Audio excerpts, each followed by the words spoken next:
Assalamualaikum warahmatullahi wabarakatuh. Salam sejahtera. Salam dari bumi Kenyalang. Selaku seorang pegawai pemulihan di Puspen Kuching, kami adalah antara mereka yang paling dekat dan hampir di hati klien-klien kami. Kami adalah antara mereka yang empati dan mereka yang memahami apakah kehendak dan rintihan hati mereka. Ayuh kita selami jiwa mereka, seorang klien di Puspen Kuching yang akan memberi luahan hati, rintihan perasaannya untuk dikongsi kepada anda semua untuk dijadikan iktibar. Jom. Ujang bukan nama sebenar, berusia 29 tahun, berasal daripada Felda Bukit Jalur, Negeri Sembilan. Adalah salah seorang daripada klien kami yang akhirnya berada di Puspen Kuching.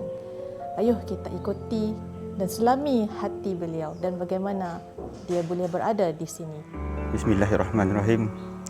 Saya mula terjebak dengan dadah ini sejak tahun 2005, yang mana saya terpengaruh dengan rakan-rakan serta saya juga masa itu mengalami masalah keluarga yang kuat mendorong saya mengambil dadah. Sehinggalah satu hari itu saya telah terfikir dengan sendiri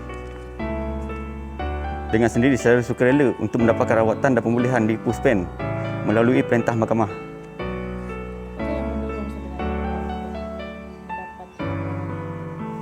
Yang mendorong saya untuk mendapatkan rawatan ini adalah anak dan isteri daripada ketika itu. Pernahkah awak sendiri ingin cuba untuk berhenti dan mengambil dadah? Saya pernah berhenti dari menggunakan dadah selama 2 tahun, iaitu dari tahun 2010 sehinggalah tahun 2012 tanpa bantuan orang. Apa yang awak buat? Saya telah berhijrah ke Selangor tapi gagal. Setelah 2 tahun saya boleh, kemudian saya gagal. Kerana selepas 2 tahun saya kembali ke Sarawak dan rakan-rakan yang lama masih mempengaruhi saya untuk menggunakan dadah. Apakah pencapaian yang terbaik pernah berlaku dalam hidup anda sebelum terjebak dalam kancah penagihan? Alhamdulillah, sebelum ni saya telah memasuki prajurit muda Angkatan Tentera Malaysia dan ditempatkan di Sarawak selama 8 tahun. Kemudian saya mengambil keputusan untuk berhenti dan bekerja pula di Aushow di Tanjung Manis. Apabila saya bekerja Aushow di Tanjung Manis, saya mendapati anak dan isteri saya selalu ditinggalkan. Saya nekat untuk berhenti kerja Aushow dan duduk di kampung bersama anak dan isteri. Apakah kekesalan yang terbesar yang berlaku dalam hidup awak terjadi akibat daripada kesan dadah? Saya memang sungguh merasa kesal disebabkan dadah ini saya kehilangan anak dan isteri, dan anak dan isteri saya sendiri tidak dapat menerima saya di sisi mereka. Dan disebabkan dadah juga saya cepat menjadi agresif untuk memarahi anak dan isteri saya. Mungkin disebabkan itulah anak dan isteri saya tidak dapat lagi menerima saya. Luahkan isi hati awak, apa yang awak ingin luahkan sekarang? Saya ingin berterima kasih kepada pegawai serta warga Puspen Kuching yang banyak membantu dalam kepulihan saya dari dadah.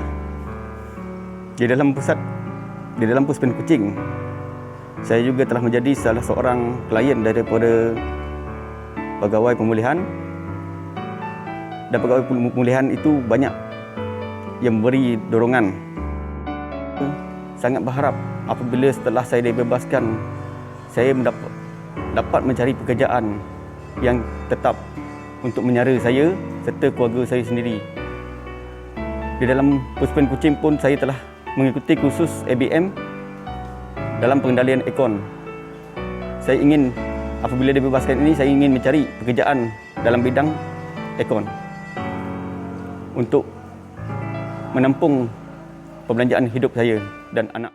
Alhamdulillah, dari mula saya masuk ke pusat Puspen Kuching ini, saya telah banyak belajar dalam bab agama.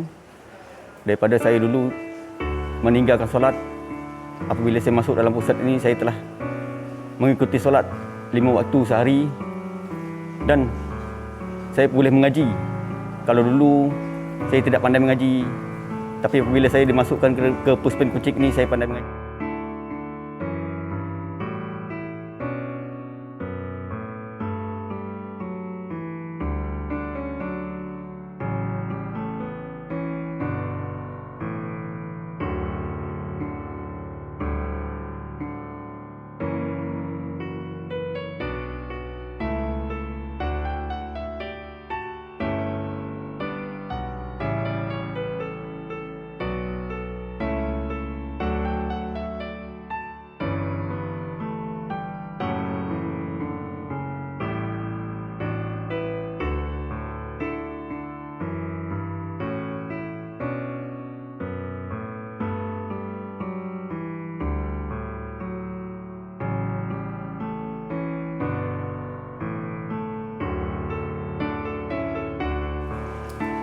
Kepada rakan-rakan yang masih menagih, saya nasihatkan supaya anda berhentilah dan dapatkanlah rawatan untuk anda berhenti daripada menagih.